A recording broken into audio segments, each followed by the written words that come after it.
So computer A has a clock cycle and now this is where things are different. So it's not just the fact that it's the clock rate, but we also have to worry about the number of cycles per instruction. So this is where, and I think a couple people were asking me, how do you differentiate between what the architecture is and what CPI is?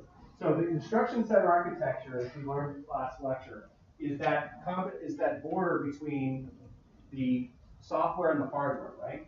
So that means the engineers can design it separately. So the compiler compiles down to the instruction set architecture, and then the hardware engineers can design towards the instruction set architecture. So it compiles, it's eventually going to run through the machine in the same way. It needs to install the same instructions, but the engineers can design from performance. So that's what this question means. So if I say that it runs on the same instruction set architecture, what we're ultimately determining is how cycles per instruction impacts computing performance. So in this particular case, what we have is the CPI is 2.0. So each instruction takes 2 cycles on the first instruction in the first advanced digital system.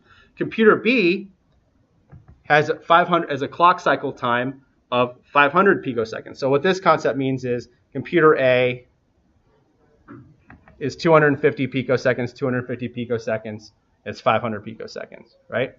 Computer B cycle time is double, which means that there's 2 cycles of computer A for each one of computer B.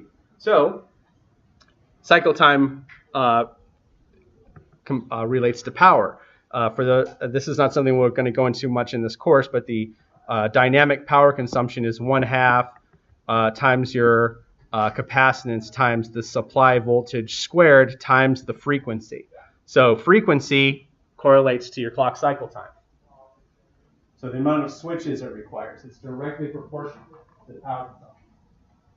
So in this case, designer B is saying, hey, I want to try to see if I can improve performance while simultaneously reducing power.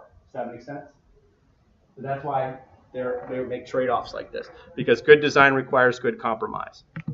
So they have managed to design it such that even though they're running at 500 picoseconds, they have a CPI of 1.2. That means every 1.2 cycles, they're able to complete an instruction, which typically means that in 6 cycles, they can complete 5 instructions. Whereas on computer A, to complete 5 instructions, it's 5 times 2.0, so the number of cycles is 10. So they're running faster, but require more cycles to be able to execute. Computer B is running slower, but requires fewer cycles to execute. So what we want to do is, which one is actually working better? And so that's where this problem comes in. So we know that cycles is equal to CPI, which is cycles per instruction, times the number of instructions. And CPU time is clock cycles times clock cycle time. So it's cycles times seconds per cycle. Does that make sense? So we relate N is our ratio. And so execution time of A over execution time of B.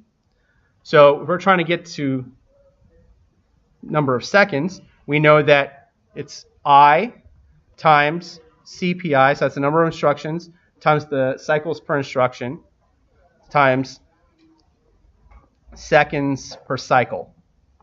Does that make sense? So this is where the statement same instruction set architecture comes into play. We don't know the number of instructions required to execute this program, but we don't need to, because since it's the same instruction set architecture, it will require the exact same number of instructions. So they just cancel out. So if I include a detail like that, typically it's not to complicate the problem. Well, not typically, always. I don't do trick questions. If I include a detail like that, it's to simplify the question, not to complicate it. So in that case, same instruction set architecture means we're able to cancel out the number of instructions. So now we have got 2.0 times 250 picoseconds divided by 1.2 CPI times 500 picoseconds. So now this comes out to 0.83. So that's our execution ratio. So what does that mean? Now we have this number 0.83. I know it says, I know I've answered this question by writing it here, but what I wanted to start feeling intuitive as you start working through these problems.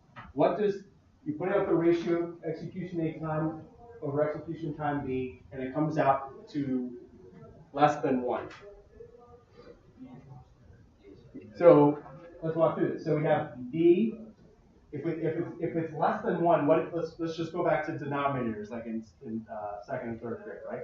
So if you divide a number and it comes out to less than 1, which one's greater, the numerator or the denominator? Denominator. So now we're comparing execution time. So if the denominator is bigger, that means that the execution time for B is longer, which means the execution time of A is shorter. Therefore, A is faster.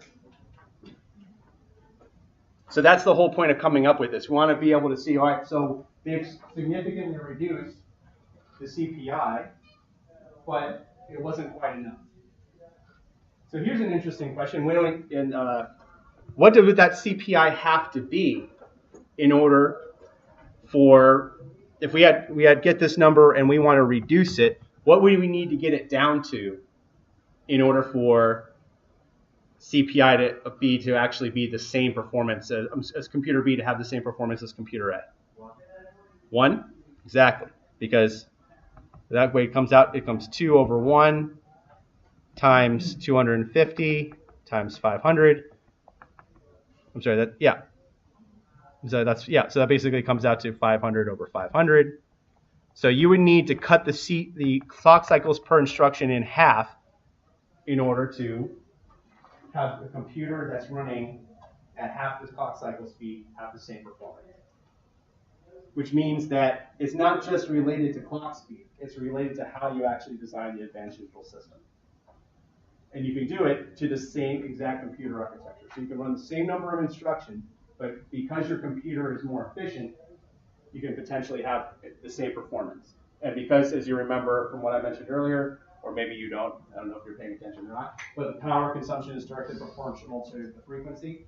So this is an example of how, as an electrical engineer, you can actually cut down on power and get the same results. Does anybody have any questions about this before I move on? Okay. So this average cycles per instruction, which I kind of alluded to earlier.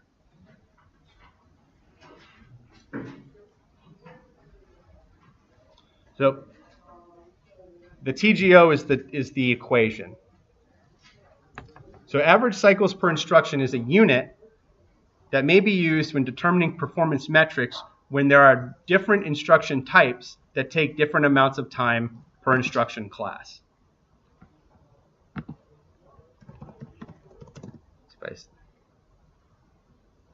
So we're getting close to the end of section 1, so I'll bring that up here. But do that later. So what does this equation average CPI mean?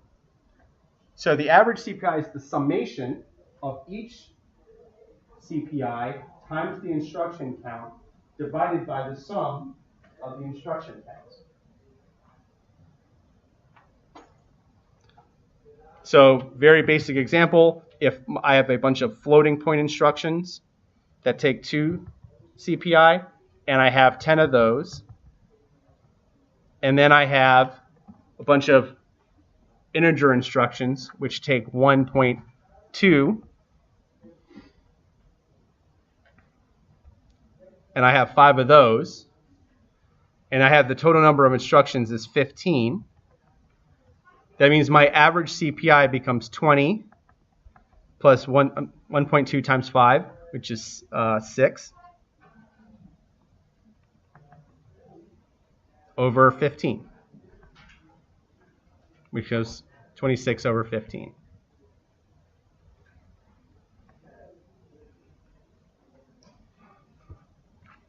Okay, there you go. So 26 over 15 is actually less than 2. So there's some sort of balance there where it's less than the CPI of the floating point units, but greater than the floating point of the instruction units, because you're combining them together in one architecture. So here's a good example of what we're talking about here. So example 1.4, given the following CPI for 3 instruction classes. So these are just 3 regular instruction classes that we don't know what they are yet. And the number of instruction counts for each instruction class on 2 separate computers. Which of the computers is faster? And state the average CPI for each. So this is where everything comes into play here. So we have an instruction set where we know the cycles per instruction for instruction type A is 1, instruction type B is 2, and instruction type C is 3. Then we have 2 computers. So the instruction counts. So it requires 2 instructions on computer A. I'm sorry, computer 1 requires 2 instructions of type A. I'll get to your question in a second here. Computer 2 requires 4 of type A. Computer 1 requires 1 instruction of B type. Computer 2 also requires 1 instruction B type. Computer 2 requires 2 instructions of type C. And computer 2 only requires 1.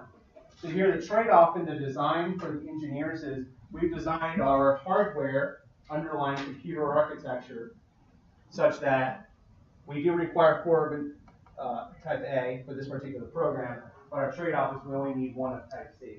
And you can see that the CPI of type C is significantly bigger than type A. So these are design trade-offs. So what we have 2 engineers that have come up with 2 different designs, and we are comparing this for a commonly used program. We want to make the common case fast, and we want to determine which one is actually correct. So we're going to use our average CPI equation.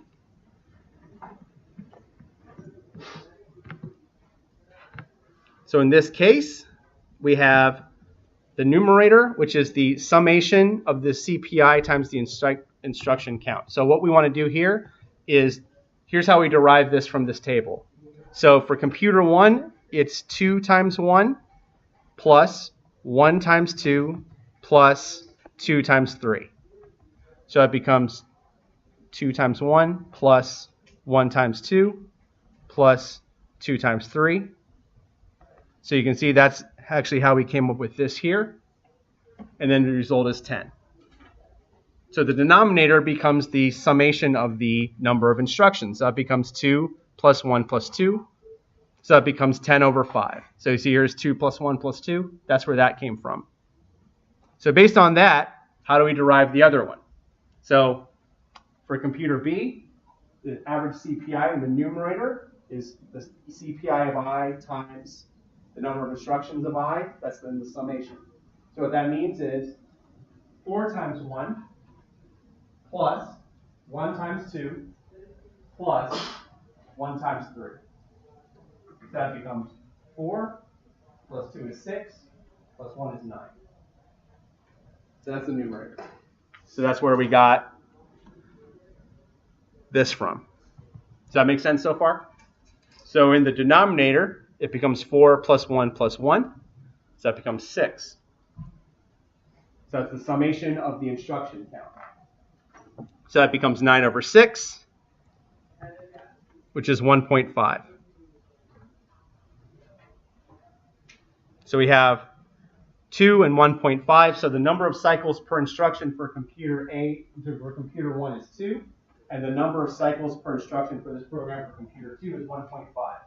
So which one has the better performance? 2. Why? 2 is correct, but why? Yeah, CPI is smaller, so the number of cycles per instruction is less. Therefore, we're able to get more instructions through, so our throughput is higher. Does that make sense? Awesome.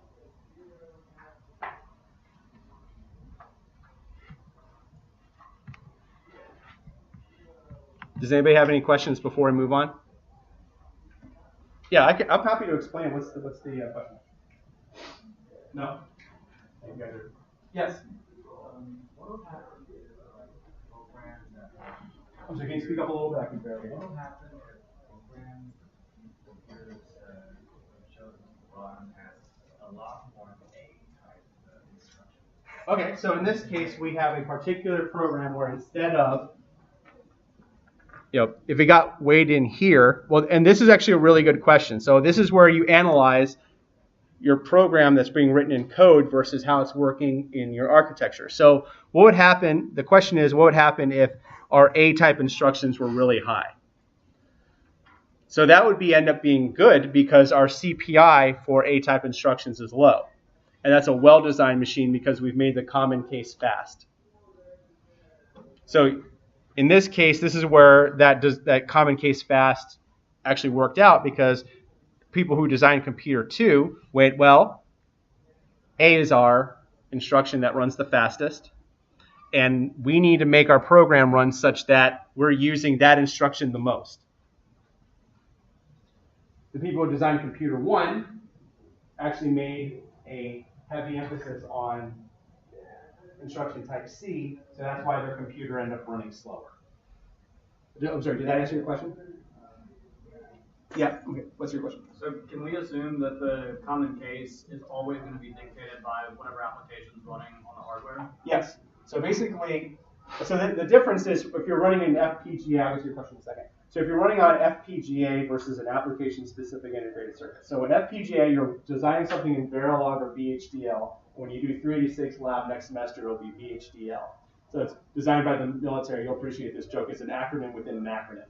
Now, V is actually very high-speed integrated circuit, and HDL stands for hardware description language. So it's an acronym within an acronym. But the whole idea is that you're designing something, and it gets synthesized down, and then it's put onto a board, so an FPGA. Or you're running on an application-specific integrated circuit, which means that the circuit is specifically done to run the program or application that you're using. So in this particular case, there's a lot of ASICs in your car. So your car is actually monitoring how your brakes are working. It's monitoring the temperature in your car. A lot of times computers are now being used to measure the speed at which incoming cars are coming to your car. So if it makes the calculation that there's no way you can avoid a collision, it'll actually deploy the airbag. So that's an application-specific integrated circuit. And it's obvious that in that particular case, you want the program to run as fast as possible and as accurate as possible, right? So in that case, you want to make the assumption that you want the commonly run program to be the one that you're using the most. Does that answer your question? Thank you. So the answer was 2 was faster, but didn't you say that A was faster because? No. 2 is the CPI. Okay, so I'm glad you asked this question. So 2 is the answer was computer 2 is faster. So the reason why, just to reiterate, so I'm clear with everybody and I understand the point of confusion. The reason why CPI of computer 2, and part of the confusion is that CPI of 1 comes out to 2, and it can be confusing with the numbers. The reason why the second computer has a better performance is because when we compare a program that has, we consider the number of instructions, and we've considered the different types of instructions that are used in that computer. We found that by running it in the way that it's compiled down with the compiler-driven encoding of the micro engine, that the cycles per instruction, so we now know that there's a number of instructions. We figured out the average CPI, meaning that for this program, our average CPI, it runs in 1.5. So in this case, we know that it's faster because the whole concept of throughput is how many instructions can you get through in a given time. So that means we can actually run the program twice in 3 seconds and run the program twice in 4 seconds here for computer 1, which is why that one's better. Does that answer your question? And does anybody else have any questions? Because this concept of speed up ties in quite a bit into what you were asking about.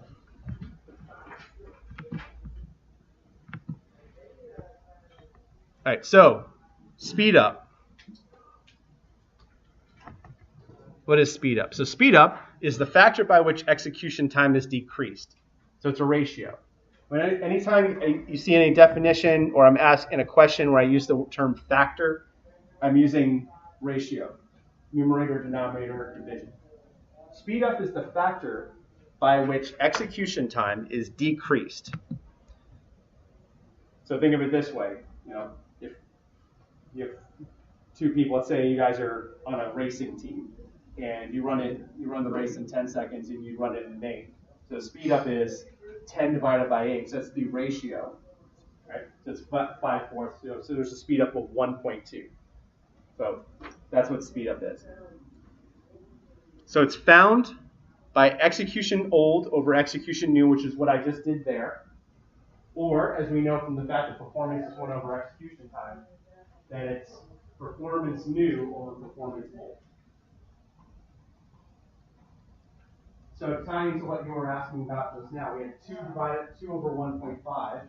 To have CPI, we can use that here in this equation because we can use the CPI old, which is 2, and CPI new, which is 1.5.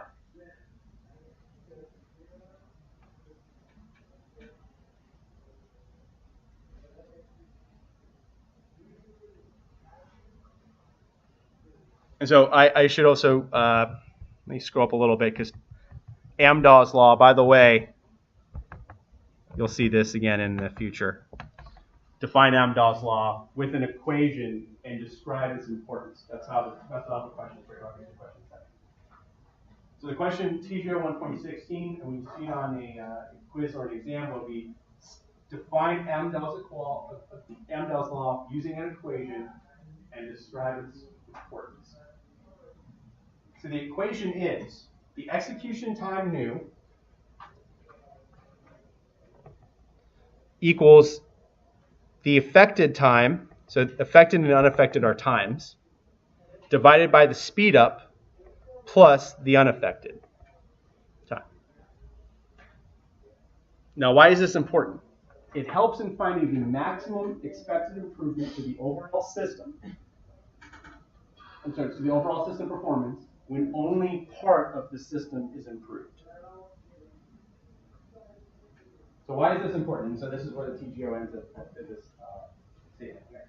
The reason why this is important is because some of you may be improving arithmetic logic units. Some of you may be improving memory units. Some of you may be improving control units.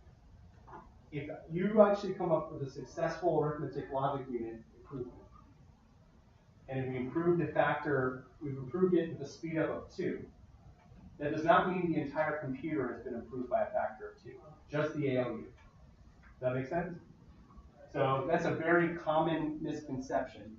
And so Amdahl's law is actually very important when you're coming up with computer design. So we talked about those 3 different, in the previous problem, we were talking about those 3 different instruction class A, instruction class B, and instruction class C. So if you've improved instruction class C, that means it's only a portion of the data path. It's only a portion of the advanced universal system. You've not improved the entire computer. So you cannot assume just by fixing one part that you fixed the entire part by the same amount. So in that case, let's say we're talking about the arithmetic logic unit, and let's say the old execution time was 100 nanoseconds. And ALU instructions were, I'll come up with 20 here. This will be very simple. So 20 nanoseconds, and we've cut it in half. So our speed up is 2, right? But we still have to account for the fact that there are 80 other nanoseconds that weren't ALU time that has not been changed at all. So this becomes 20 nanoseconds divided by 2, which is 10. So the new execution time is 10 nanoseconds plus 80 nanoseconds. So that becomes 90. So our overall speed up is 10 over 9. Even though the ALU speed up is a factor of 2. Do you see how that impacts the overall performance?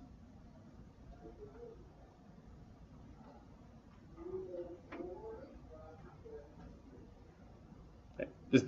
What's your question? I kind of forgot it was about TGO 115. Speed up? I think I'm getting confused with like units and things like that. Is there something like the speed up was the same? Can you just like? Sure. Okay. So and you can review this as well when you're going over the homework later tonight. But the general idea is speed up. So you have execution time and performance, right? So execution and performance are inverses of each other. So the performance is how fast can I get something done, and execution time is how fast is it done. So, for example, I gave this example of them running, so one of them runs 10 seconds, one of them runs 8 seconds, right? So if I want to find who performs that race better, so if I say 8 over 10, intuitively you understand that the person who ran the race in 8 seconds is opposed to 10 seconds more. But if I say 8 over 10 and it comes out to 0.8, what does that 0.8 mean?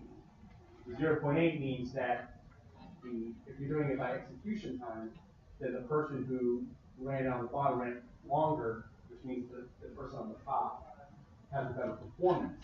So same thing with computing. If I know a computer runs in 15 seconds, and this other one runs in 10 seconds, and I come out to 10 over 15, that's going to be 2/3.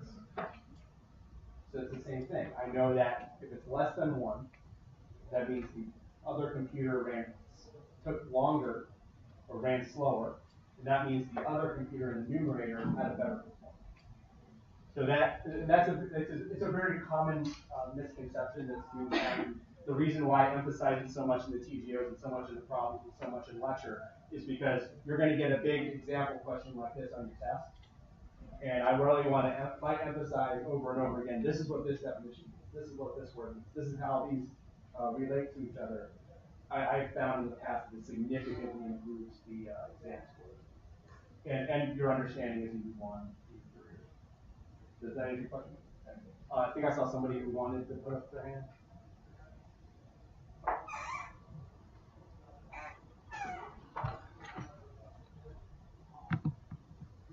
Okay, so does anybody else? Oh, I literally just asked, does anybody have any questions?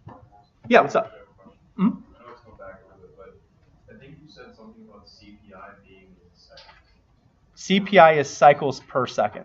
Okay. Mm-hmm. Thank you. I'm sorry, cycles per instruction. Okay. CPI is time independent.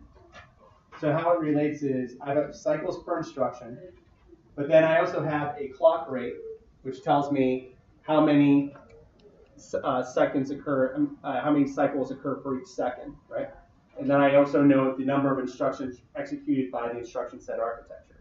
So then I can relate those up and figure out exactly the computing performance by how fast the computer goes. So basically that previous problem I had up here, to answer your question, I'm sorry, I know I'm scrolling around. This is something that annoys students when I do it on the videos.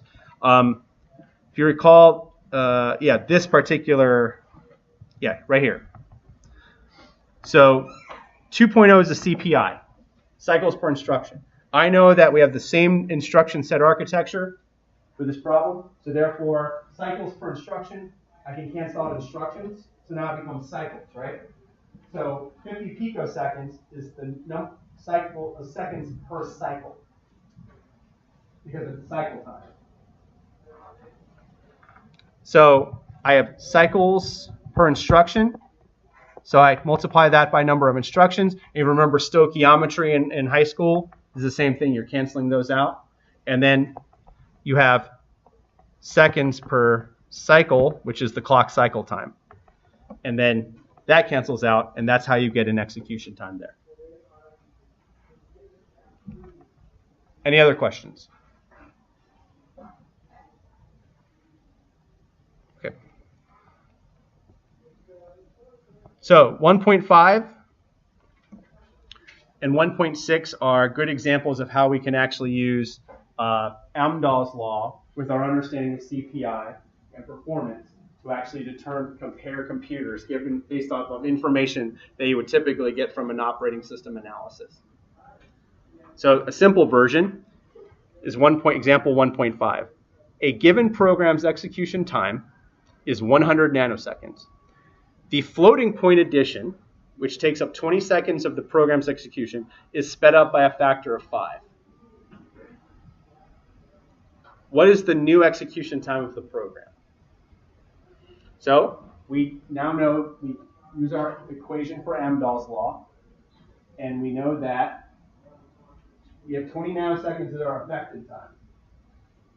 And we have an improvement of a factor of 5 as our speed up. So 20 divided by 5 becomes 4. So we what is our unaffected? Our unaffected is 100 nanoseconds minus 20 nanoseconds, which becomes 80. So that, I saw light bulbs go off. That's always good.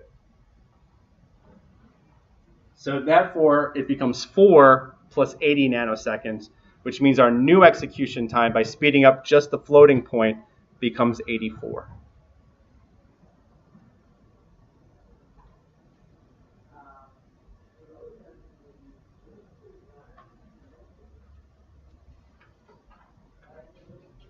So then our new speed up, if I wanted to add in what's the speed up after that, that just becomes 100 nanoseconds over 84 nanoseconds. Does that make sense? So the speed up of the floating point is 5, but the speed up of the overall computing system is 100 divided by 84. So that's why Amdahl's law is important.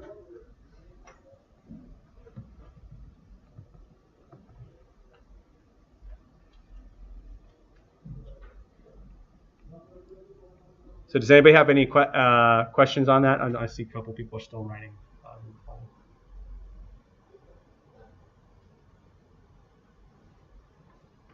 Okay, so 1.6 is a much more complicated example, but by using everything that you've just learned, it's actually, it's just a compilation of simple problems. So the table below shows instruction type breakdown for different programs. Using this data, you'll be exploring the performance trade-offs with different changes made to a MIPS processor. So in this case, we have a program here, and so we have compute. Number of instructions is 1,000. We have 400 load instructions, 100 store instructions, 50 branch instructions, and then the summation is 1,550. So, part A, assuming that that computes take one cycle. So, this is the number of instructions, and we know that they each take one cycle. Loads and store instructions each take 2. And branches take 3 cycles. Find the execution time for a program on a 3 gigahertz MIPS processor. So before we get down to writing the equation, we now know we can walk through all the terms that we've learned in this class and figure out what it is we're actually looking for. So we know the number of instructions, and we know that computes take 1 cycle. So what can I calculate with if I have the number of cycles and the number of instructions? You said it. I heard it right over here. I heard it somewhere. CPI. So cycles per instruction, I can calculate that. So I can also calculate, since I have the clock rate, what is clock rate? What are the units for clock rate? Cycles per second, right? So I have cycles per instruction, and I have cycles per second. What can I calculate with that? Seconds per instruction is execution time, or CPU time. So we can put those together, and we go CPI times the total number of instructions. So those will cancel out. So will cycles, and that will give us our seconds. So we now know all of this, right? So CPI becomes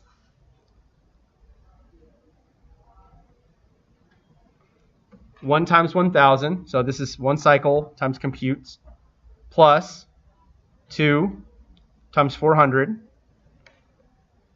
is here, because that's load and stores take 2. Store is 200. I'm sorry, that's 100, correct, times 2. That's 102, because it's store. And then branches take 3, so we have 50 branch instructions times 3 here. So that comes up to, so that's number of instructions times cycle. Okay, so hold on, we'll cancel that out for a second. And then what's going to end up happening here is we need to multiply this times the number of instructions. So this becomes 1,550, right? Divided by 3 gigahertz. because using that equation we had earlier, even professors can have typos from time to time. So we had here, this is a really good example of how you can make, it's unintentionally so, but it's a good example of how you can work through something on the exam when you notice a mistake. So I set up the units and came up with the equation, right? So that's CPI, so it's cycles per instruction, so I got number of cycles times the number of instructions, right? Plus 400 plus 2,400 plus 3 times 50 over 3 gigahertz. So you sum that out, that becomes cycle times instruction over cycles per second, right? So then how that unit comes out is seconds times instructions. So then we divide that by the number of instructions to get CPI. See how that comes out and worked out in the units there?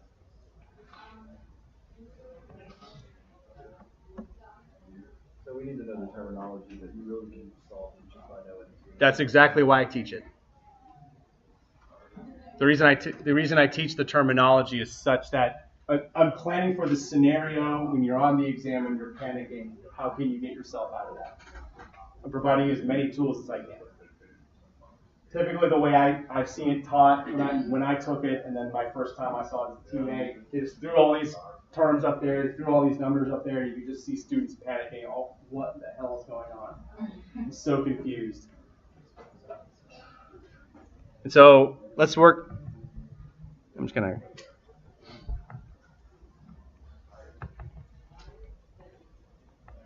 Okay, so that way we'll just block this out. So I want to work through this again because I still see some students confused, so that's fine. So we have our units. We have number of instructions and number of cycles, right?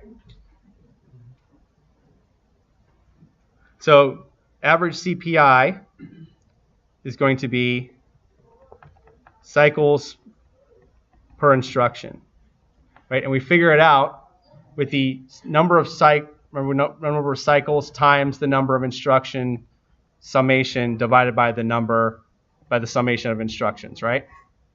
So we now know that 1 times 1,000 plus 2 times 400 plus 2 times 200 plus 3 times 50 equals 1,800, 2,000, 1,150, right? And that's the 2,150 divided by 1,550 becomes our cycles per instruction, right? Because this here is one cycle, but computes, what does this actually mean here? That's where I think the confusion's coming in. What is this, when I say computes take one cycle, what does this number mean? That's one cycle per instruction. Does that make sense? I could see the confusion already happening, so I'm trying to get ahead of it. So then one cycle per instruction, we now know that's times 1,000 instructions, right? And that's how that cancels out. So this is 1,000 cycles plus 800 cycles plus 200 cycles, that's 1,000, 2,150 cycles.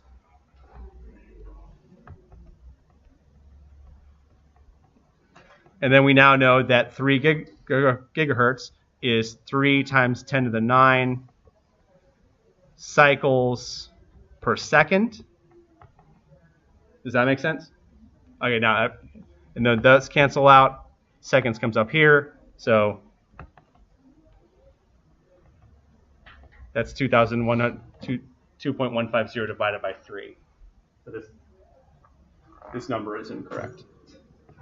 Okay, so if you on the assignment, if you put 2.150 divided by 3 times 10 to the negative 9, or 2,150, which also is 2.150 times 10 to the negative 6. Is that more clear?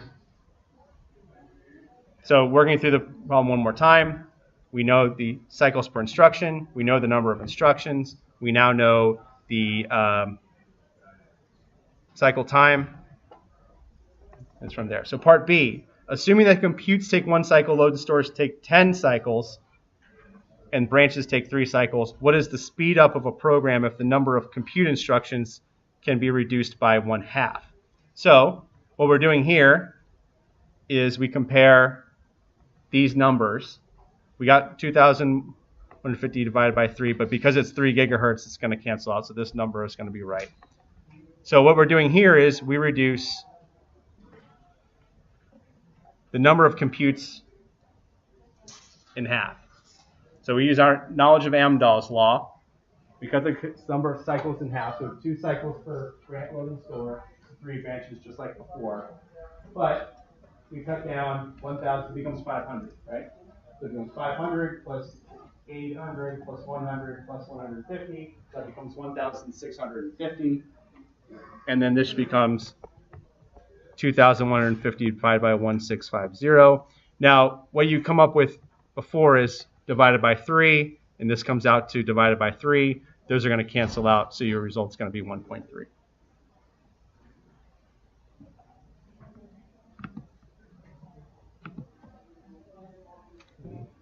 Okay, we'll do 1.7 and then we'll be done. So the homework will be TGO 1.11 through 1.15 and the examples 1.1 through 1.7. Yeah. Actually went up to 1.16 today with Oh yeah, 1.16. Yep. The completion of section 1. So that's not really solving the Amdahl's law though, right? That's just Well, the Amdahl's law portion is here. Does that make sense? Hey guys, we got one last question, but he asked a really important question about Amdahl's law. So the reason why Amdahl's law is important is because performance of one portion of the computer does not improve the whole computer by that amount, right? So in this case, we improved the computes by a factor of 2, but our overall was improved by 1.3. That's where Amdahl's law comes in. Okay, so last but certainly not least, and hold on, let me.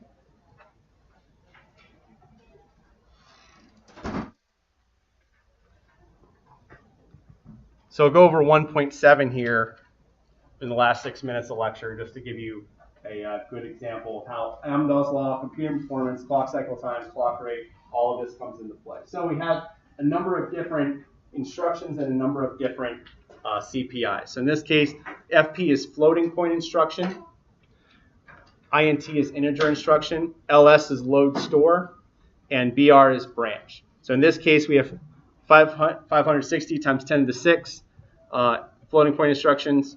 Integers, we have 2,000 times 10 to the 6. Load stores, we have 1,280. And branching, we have 256. So the CPI is going to be, of floating points are 1, of integers is also 1, of load stores is 4, and of branches is 2. So part A, by how much must we improve the CPI of floating point instructions if we want the whole program to run 2 times faster? So the first thing we do is we calculate the total number of cycles.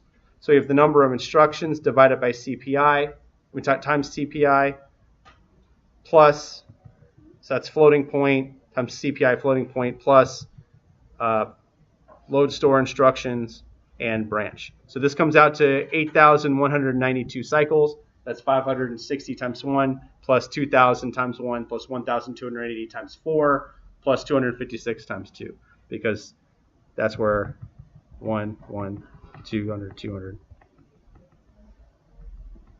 So that's how we got the total number of cycles.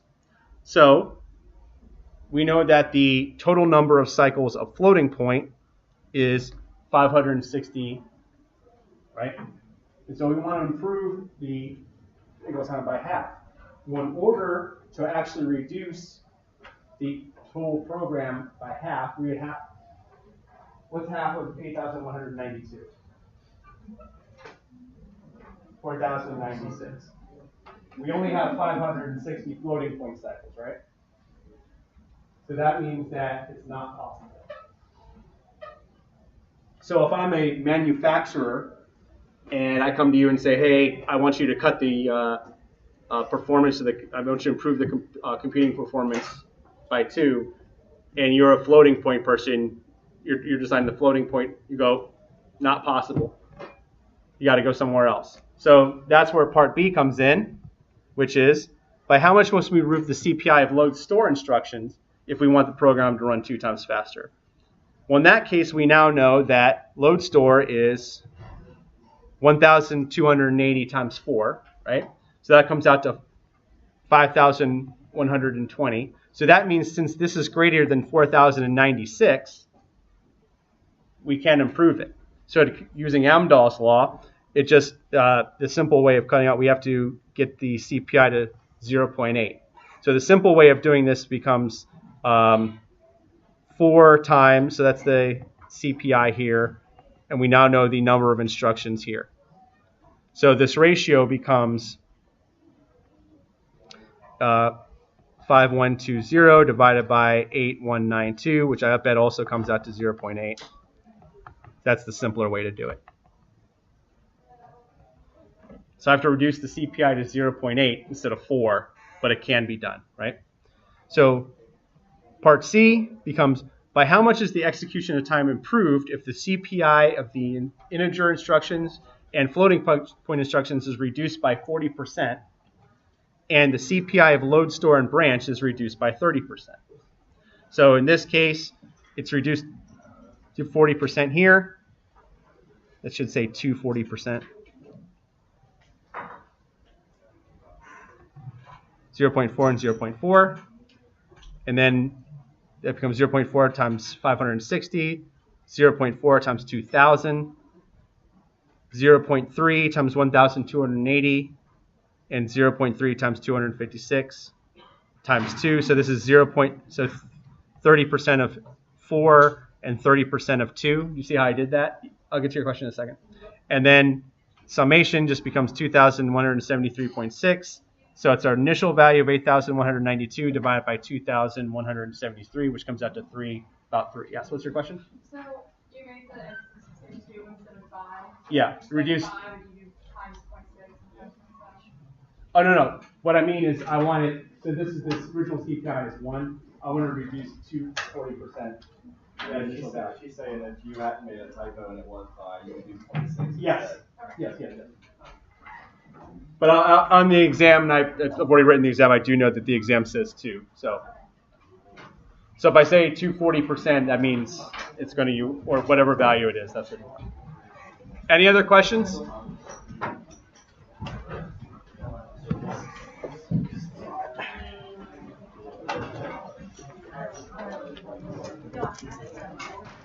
So what's up? Here.